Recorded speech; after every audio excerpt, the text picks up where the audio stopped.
তো আজকে আমি আপনাদেরকে দেখাবো যে কিভাবে আপনি রাতারাতি কোটিপতি হতে পারবেন। তো চলুন ভিডিওটি শুরু করা যাক। লাল টকটকে আম ভাই, নাইস লাগতেছে গাইস, পুরাই মানে চাইনিজ আম গাইস, পুরা ডুপ্লিকেটও দেখাইতে পারে ওরা, জানি না গাইস, বাট আমগুলো দেখলে গাইস আমাদের মধ্যে সবাই আম খেতে পছন্দ করে এবং এই ফলটি অনেক সুস্বাদু হয়ে থাকে। আমরা বাজারে যাই এবং খুব সহজে 1-2 কেজি আম কিনে নিয়ে বাসায় চলে আসি, কিন্তু আজকে আমরা দেখতে চলেছি বড় পর্যায়ে আম কিভাবে চাষ করা হয়। এই আমগুলো এমন ভাবে হারভেস্টিং করা হচ্ছে যা এর আগে আপনারা কখনোই দেখেননি। প্রথমে দেখে আসি ছোট পর্যায়ে কিভাবে আমকে হারভেস্ট করা হয়। ছোট পর্যায়ে এভাবে একটি লাঠির সাহায্যে কৃষকেরা আম পেড়ে থাকে। এই পদ্ধতি অনুসরণ করে একটি গাছ থেকে আম পাড়তে অনেক বেশি সময় লাগে। ছোট পর্যায়ের জন্য এই পদ্ধতি ঠিক আছে। গাইস আপনারা কি আম পারছেন কিনা একটু কমেন্টসে জানা দিবেন। আমি আম পারছি, কিন্তু গাইস আমার কাছে আম পাড়তে সবচেয়ে বেশি বিরক্তিকর লাগতো একটা বিষয়, সেটা হচ্ছে আম পাড়ার সময় যে কাঁচা আমগুলো আছে না, কাঁচা আমগুলো পাড়ার সময় যে আপনার কষ পড়ে না, একটা কষ, ওই কষটা আমার কাছে সবচেয়ে বিরক্তিকর লাগতো। মানে ওই কষটা যেখানে আপনার পড়বো গাইস, পুরো একেবারে ছাল চামড়া উঠে যেত গা, ওই কষটা সবচেয়ে বিরক্তিকর গাইস। মানে কাঁচা আম আমি গ্রামে যখন যাইতাম তখন হচ্ছে কাঁচা আম খাইতাম।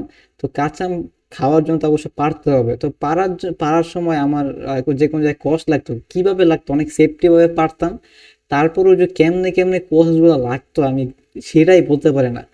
তো কষ লাগাইয়া যদি তারপর খাওয়ার সময় আবার আর একটা ঝামেলা ছিল যে আপনার মুখের একটা খাল চলে যায়, মানে আপনার ঝাল লাগা শুরু করে, এরকম কিছু একটা খাইছে। তো আপনারা কি কোনো সময় আম পেড়ে খাইছেন কিনা এটা অবশ্যই আমাদের কমেন্টে জানাই দিবেন।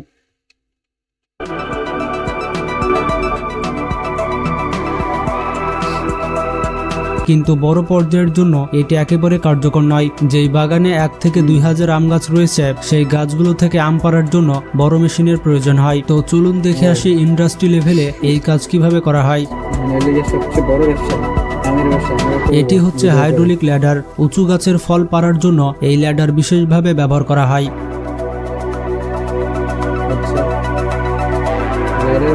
একটি ড্রাইভারের মাধ্যমে মেশিনটি পরিচালনা করা হয়ে থাকে।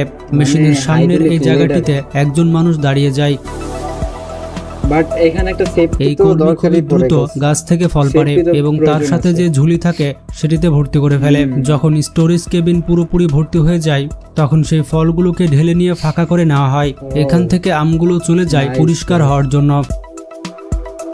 যেমনটা আপনারা জানেন, এই কাঁচা আম থেকে অনেক আঠালো পদার্থ বের হয়। যদি এই আঠালো পদার্থগুলো আমের সাথে লেগে যায় তাহলে এগুলো আমের স্কিনকে নষ্ট করে দিবে। তো এই কারণে প্রত্যেকটি আমের উপরে ম্যাঙ্গো স্প্রে দেওয়া হয়।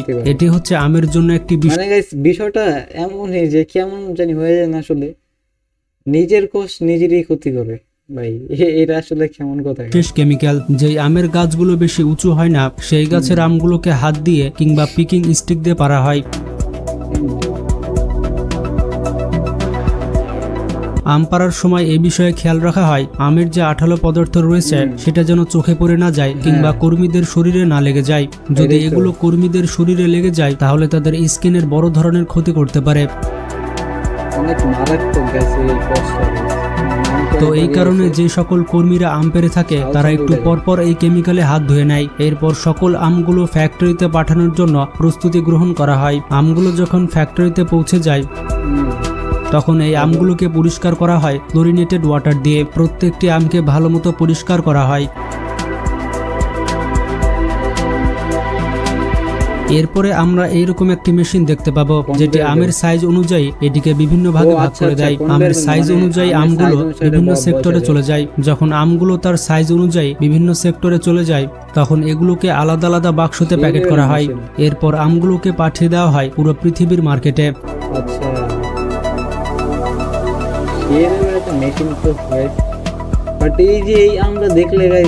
এরপর আমরা আমগুলো বাজার থেকে কিনে এবং বাসায় এনে মজা করে খাই। বন্ধুরা, পৃথিবীর সব থেকে সুস্বাদু আম চায়নাতে উৎপাদন করা হয়ে থাকে। চায়নার পাহাড়ি এলাকায় এত সুন্দর সুন্দর আম হয় যেগুলো দেখার পর আপনি নিজেকে ধরে রাখতে পারবেন না। তো কারা কারা গাছ থেকে আম পেড়ে খেয়েছেন তারা কিন্তু কমেন্ট করে জানাবেন।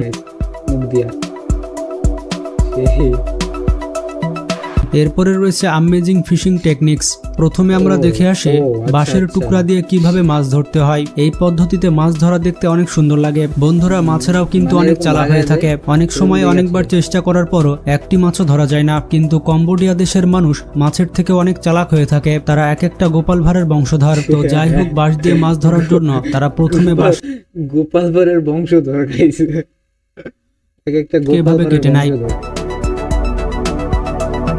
তারপর যে জায়গাতে মাছ রয়েছে তার একটু দূরেই গর্ত করে। এত বড় গর্ত করার পর সেই গর্তটি চারিদিক দিয়ে বাঁশ দিয়ে ঘিরে দেয়।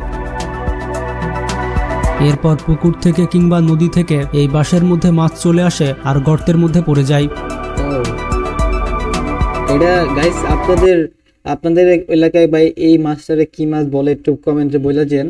আমাদের যদি ঢাকার ভাষায় বলা হয় তো এটাকে আপনি যদি টাকি মাছ বলতে পারেন, আর যদি আমাদের গ্রামের ভাষায় বলি তাহলে এটা গাইস চ্যাং মাছ বলা হয়। গাইস চ্যাং মাছ মানে কি বলবো ভাই, আমাদের গ্রামের ভাষায় চ্যাং মাছ বলা হয়, আপনাদের গ্রামের ভাষায় এটাকে কি বলা হয় এটা একটু বলে দিন। তো আচ্ছা, এটা হচ্ছে আমাদের আপনারা দেখতেই শিং পাচ্ছেন মাছ নাকি কতগুলো ওই যে মাছ এই মাগুর গর্তের মাছের মধ্যে পড়েছে। এভাবে কোনো কষ্ট ছাড়াই আপনি খুব সহজে বাঁশ দিয়ে মাছ ধরতে পারবেন। মাগুর মাছ নাকি। গাইস আপনারা কি মাছ ধরছেন কিনা একটু বলে দিন তো। আমি আসলে একবার হচ্ছে মাছ ধরছি, একবার মাছ ধরতে যায় মানে শিং মাছ যেটা আছে না, শিং মাছের যে ইয়াটা আছে আল যেটা আছে হাল, ওইটা একবার আমার হাতে ঢুকছিল গাইস, অনেক ব্যথা গাইস, শিং মাছের আলটা অনেক ব্যথা। শিং মাছ আর হচ্ছে আরেকটা শিং মাছের মতো দেখতে, সেটা হচ্ছে আপনার মাগুর মাছ, যেটা আমাদের গ্রামের ভাষায় আঞ্চলিক ভাষায় বলা হয় হচ্ছে আপনার জাগুর মাছ, এটাকে বলতে পারেন। তো ওই দুইটা মাছ প্রায় সেম দেখতে, মনে হয় সেম, একটু কালার ডিফারেন্স আছে। এরকমই যদি আপনারা ধরে থাকেন তাহলে অবশ্যই আমার কমেন্টসে জানিয়ে দিন। অবাক করার বিষয়টি হচ্ছে তারা ডাব দিয়েও মাছ ও ধরে থাকে। ডাবের খোল ভাই, দিয়ে কিভাবে মাছ ধরতে হয় চলুন ডাব দেখে আসি। দিয়ে মাছ প্রথমে ধরতেছে তারা ভাই। ডাবকে এইভাবে কেটে নেয় এবং ডাবের মধ্যে থেকে পানি বের করে নেয়। কেউ কেউ তো আবার ডাবের আচ্ছা। পানি খেয়ে ফেলে। এরপর ফাঁকা ডাবের মধ্যে বিভিন্ন ধরনের কেঁচো দিয়ে দেয়, ও, যে কেঁচোগুলো আচ্ছা, আমরা আচ্ছা। বিশেষ করে মাছ ধরার জন্য ব্যবহার করে থাকি। হ্যাঁ, আমি বড়শি দিয়ে মাছ ধরতে অনেক অনেক বলতে তারপর ভুলে গেছি, ডাবগুলোকে মোটামুটি এভাবে বেঁধে ধরছি। নেওয়া হয়। এরপর নদীতে কিংবা পুকুরে এভাবে ভাসিয়ে রাখা হয়। আচ্ছা, কয়েক বুঝতে ঘন্টা যাওয়ার কিন্তু পর guys, যখন এই ডাবগুলো চেক করা হয় তখন দেখা যায় এর মধ্যে মাছে ভর্তি। সেই তো পরবর্তীতে ডাবগুলোকে এভাবে কেটে ফেলা হয় এবং মাছগুলোকে বের করা হয়। সত্যি বন্ধুরা, এই পদ্ধতি আমার অনেক ভালো লাগলো। যদি কখনো আমার সুযোগ কাছে- হয় তাহলে এভাবে অবশ্যই মাছ ধরবো। এটি হচ্ছে দেখতে আরেকটি জোস অদ্ভুত লাগছে। মাছ ধরার পদ্ধতি।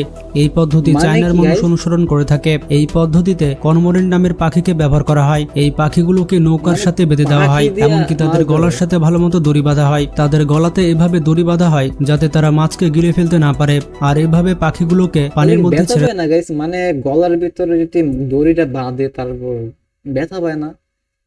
এটা কেমনে guys? এটা কোন দেওয়া পদ্ধতি হয়। guys? এটা আমি তারপর প্রথমবার পানির জানলাম। মধ্যে পাখিগুলো মাছ শিকার করে এবং মাছকে ধরে উপরে নিয়ে আসে। এই পাখিগুলো অনেক কষ্ট করে বড় বড় হ্যাঁ। মাছ ধরে, কিন্তু এটা তারা তো গিলতে ঠিক পারে না। না। এটা ঠিক না guys, এই পদ্ধতিটা আসলে ঠিক না। মানে guys, এরপর কষ্ট মাছগুলোকে করছে জেলেরা অনেক। সংগ্রহ করে নেয়। গলা যখন এরকম জেলেরা করে অনেক মাছ ধরে ফেলে তখন সবার শেষে এই পাখিগুলোকে খাবার খেতে দেওয়া হয়, ও আচ্ছা, যেহেতু এটা তারা ঠিক আছে, অনেক but পরিশ্রম করেছে। খাবার খেতে দিলে ঠিক আছে, বাট এই যে গলায় যে দড়িটা বাঁধছে সেটা আসলে কষ্ট লাগে। বন্ধুরা, এটি হচ্ছে জেরি এক্সকেভেটর এবং এটি তৈরি করেছে চায়না। ভাই, এটি অসাধারণ একটি জেসিবি। এটি অন্য Stand সব করতে জেসিবি পারে। মেশিন থেকে আলাদা। এই জেসিবির কত কন্ট্রোল রয়েছে তা তো আপনারা দেখতে পাচ্ছেন। মানে ড্যান্সিং জেসিবি, ড্যান্সিং। একটা গাইস, একটা সিনেমা আছে না, ইন্ডিয়ান একটা সিনেমার ভিতরে গাইস একটা গানের ভিতরে এরকম একটা ডান্সিং একটা জেসিবি ইউজ করা হয়েছিল। গানের পিছনে ওটা ছিল আর কি, মানে একটা মিউজিকের ভিতরে, মুভির মিউজিক ভিতরে ওটা ছিল। এমনকি মাটি থেকে অনেক উপরে তারের উপর দিয়েও এগুলো চলতে পারে। ও মানে কি গাইস এটা? এটা কি জেসিবি মেশিনটির অ্যাকুরেসি এতটাই বেশি যে এটির সামনের অংশ দিয়ে বিভিন্ন ভাষায় লেখাও যাবে। ও হো হো, ঠিক আছে ভাই। মনে হয় না তাছাড়া এটা এটির JCB কাজ অ্যাকুরেসি করার জন্য কতটা ব্যবহার বেশি করে তা দিচ্ছে। আপনারা এটা এই মনে ভিডিও হয় থেকে just বুঝতে ফানের পারবেন। জন্য মেশিনটি ঠিক কিভাবে আছে। তরমুজ কাটছে তা আপনারাই দেখুন। এত বড় একটা ও। মেশিন কি সুন্দরভাবে তরমুজটি কেটে ফেলছে। এমনকি মেশিনটি অনেক কাজ করতে পারে যেগুলো আমাদের চিন্তা ভাবনার বাইরে। মানে আর কয়েকদিন পর থেকে কি হবে যে আপনার যে কোনো মেশিন জেসিবি দিয়ে হচ্ছে আপনার রান্না করা হবে, তারপর হচ্ছে আপনার পেঁয়াজ কাটা হবে, সবজি কাটা হবে, এগুলোই করা হবে হচ্ছে জেসিবি মেশিন দিয়ে। মানে এখানে যা বলতেছে গাইস এরকম মানে কি গাইস, ড্রিঙ্কস করতেছে গাইস, ড্রিঙ্ক খাওয়াতেছে গাইস, তাও হচ্ছে আপনার জেসিবি দিয়ে। আর কি করবো গাইস? দেওয়ালে শুধুমাত্র স্পাইডারম্যানই চলতে পারে না, এইরকম মেশিনও দেওয়ালে চলতে পারে। এই মেশিনটি কতটা অ্যাডভান্স তা হয়তো আমাকে আর বলে দিতে হবে না। ভাই রে কি ভাই, যে চালাইতেছে তার ইয়ার কই আছে গাইস, তার সাহসটা তো অনেক গাইস।